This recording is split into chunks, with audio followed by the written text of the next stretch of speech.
omdat sy hande harig was soos sy broer Esau se hande, en hy het hom geseën. Vers 24. Hy het naamlik gevra, is jy waarlik my seun Esau? En hy het geantwoord, ja. Toe sê hy, bring dit vir my nader, dat ek van die wildsvleis van my seun kan eet, sodat my siel jou kan seën. En hy het dit vir hom nader gebring, en hy het geëet. En hy het vir hom ook wyn gebring. En hy het gedrink, daarop sê sy vader Isak, kom tog nader en soen my seun. En hy het nader gekom en hom gesoen. Toe ruik hy die geur van sy klere en hy seën hom en sê, kyk, die geur van my seun is soos die geur van die veld wat die Here geseën het. En mag God jou gee van die dou van die hemel en van die vetgrond, van die aarde en oorvloed van koring en mos. Volke sal jou dien en nasies voor jou neus neerbuig. En luister hierna. Wees 'n heerser oor jou broers en die seuns van jou moeder met hulle voor jou neerbuig. Vervloek is hulle wat jou vloek en geseënd is hulle wat jou seën. Deception.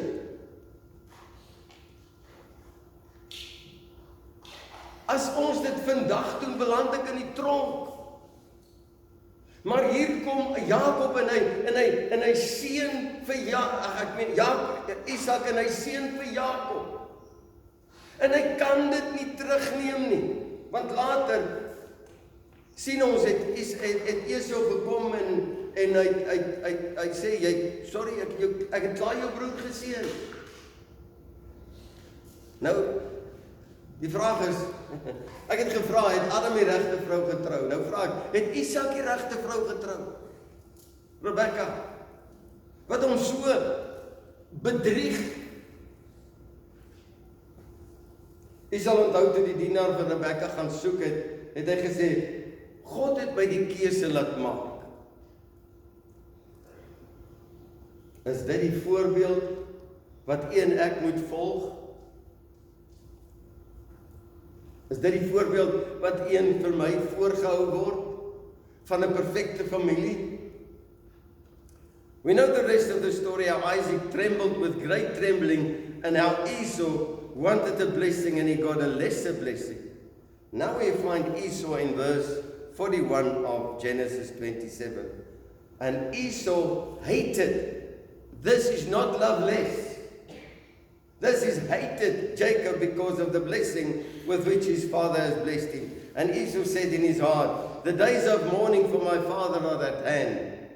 Then I will kill my brother Jacob. And these words of her oldest son Esau were told to Rebekah. And she sent and called her younger son Jacob and said to him, behold, your brother Esau is going to ease himself on you and to kill you. And now, my son, here we get another deception. And now, my son, obey my voice and arise, flee for yourself to my brother Laban to Haran, and stay with him a few days until your brother's fury turns away. Rebekah says, now, first of all, poor Jacob. Hy is in die moeilikheid omdat hy na sy ma geluister het. En ek weet nie of ons weet dat toe hy gevlug het op 'n stadium, en ek wil nie nou in al die hele geskiedenis, dit God self met hom gedeel en hy in al hy uit te hou op sy heup gekry en al daai dinge. Maar as ek nou kyk waar dit vandaan kom, dan wonder ek, dan wil ek sê, Here, maar hoe werk dit? Esau wanted revenge and thinking to himself, I have to kill my brother in order for me to have peace in myself. We sometimes tend to think the same way. I need to take revenge because I've been wronged. And I need to, in order for me to have peace in this life, I need to take revenge. I have to take revenge, otherwise I will have no peace. Jacob now flees to Laban, Rebekah's brother, and he's going to spend some 20 years working for Laban. And there, deception again takes place. We find Laban had two daughters, Leah and Rachel. Leah was not so nice. No nice. She wasn't really beautiful. Sy het slegter gelyk as enige een van julle hier. And Rachel was the opposite. Rachel was beautiful. Genesis 29 verse 17, and Leah was weak of eyes, but Rachel was beautiful and well favored. But Jacob loved Rachel. And then he said to Laban, I will work 7 years for her. After the 7 years, he gets married.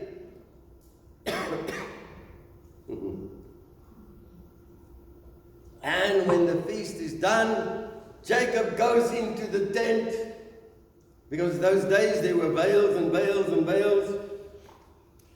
And lo and behold, the next morning, Genesis 29 verse 25, and it happened in the morning, behold, it was Leah. And he said to Laban, what is this you have done to me? Did I not serve with you for Rachel? Why then have you tricked me? The tricker is now asking, why have you tricked me? And Laban said, it must not be done so in our country, to give the younger before the firstborn. Fulfill a week, and we will give you this one also for the service which you shall serve me with till another 7 years. He didn't speak to Jacob before the marriage. After the marriage, after everything was done and settled, then only Laban said, but this is the tradition in our country. But now, do you think God is in all this? He must be. We'll so see it now. What do you think goes on in the mind of Rachel at this stage?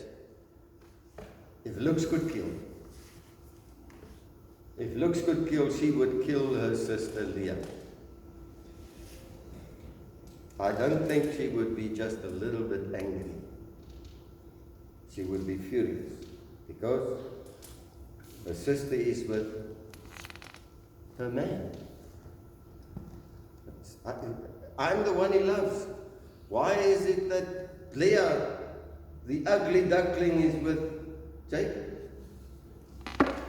Later, Jacob gets married to Rachel, but things doesn't end there. In Genesis 29 verse 31, and then when Jehovah saw that Leah was hated, loved less, even he opened her womb, but Rachel was barren. Her children, now Leah's children were Reuben, Simeon, Levi, and then she has Judah. Leah, the not so good looking one, she is not her husband's favorite. She was the object of anger by Rachel, yet in the end she is the one that through whom God determines that Jesus Christ will be born, the Lion of Judah. The ugly duckling, the one less favored, God uses for his purpose. Yes, we find later that Rachel bears Joseph and Benjamin, and Joseph was a type of Christ to the people of Israel, leading them out of Egypt, not out of Egypt, but leading them to Egypt. He's there to preserve the people of Israel.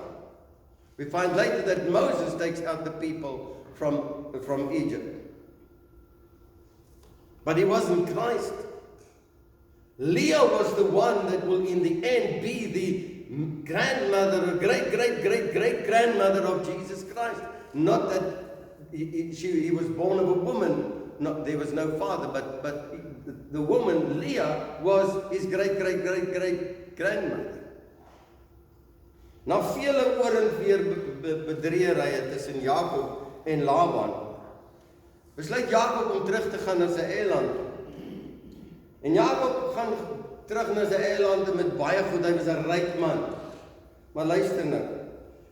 Genesis 31 vers 4 kry ons vir Jakob in die veld en hy sê, stuur vir Rachel en Leah. Toe stuur Jakob en laat Rachel en Leah veld toe roep na sy kleinvee en sê vir hulle, ek sien dat die aangesig van julle vader teenoor my nie meer is soos gister en eergister nie, maar die God van my vader was met my. En julle weet self dat ek met al my krag julle vader gedien het, maar julle vader het my bedrieg. Hy het my loon 10 maal verander. Maar God het hom nie toegelaat om my skade te doen nie. As hy sê, die gestippeldes sal jou loon wees, dan lam al die vee gestippeldes. En as hy sê, die gestreeptes sal jou loon wees, dan lam al die vee gestreeptes.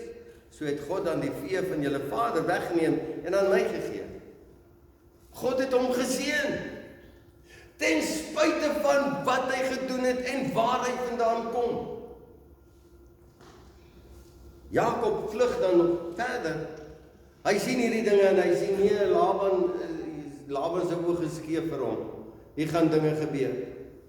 En hy vlug in die middel van die nag. Hy glip weg in die middel van die nag. Genesis 31 vers 21. So het hy dan gevlug met alles wat hy gehad het. Hy het hom klaargemaak en deur die Eufraat gegaan en sy aangesig gerig na die gebergte van Gilead. En op die 3de dag kry Laban die tyding dat Jakob gevlug het. 3 dae.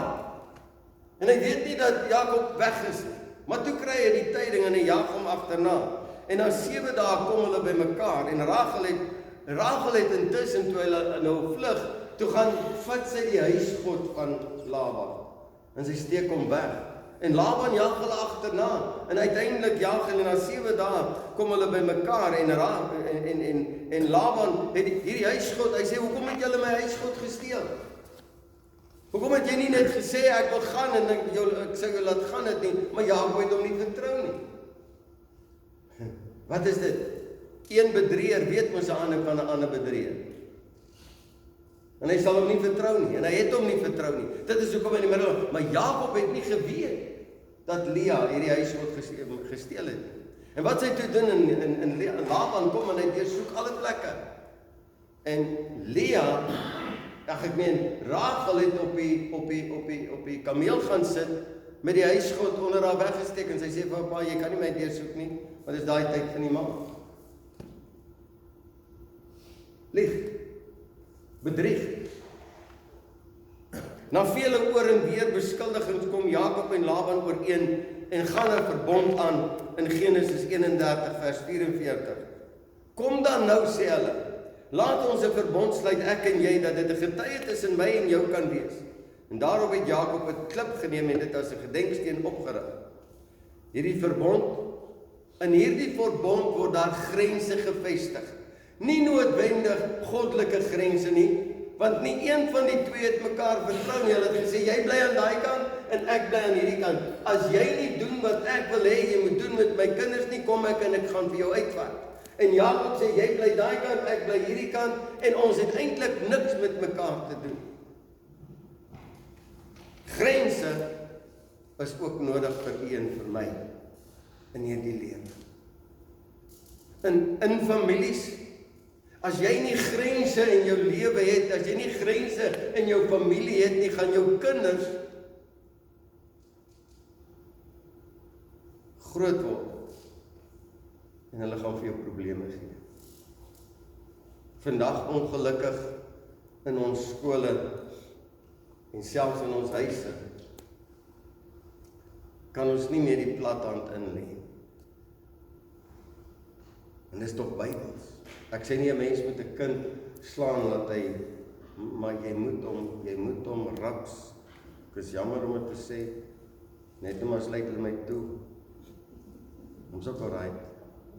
Ons moet in die skole, hoekom is die jong mense van vandag in die toestand wat hulle is? Omdat daar nie dissipline toegepas word.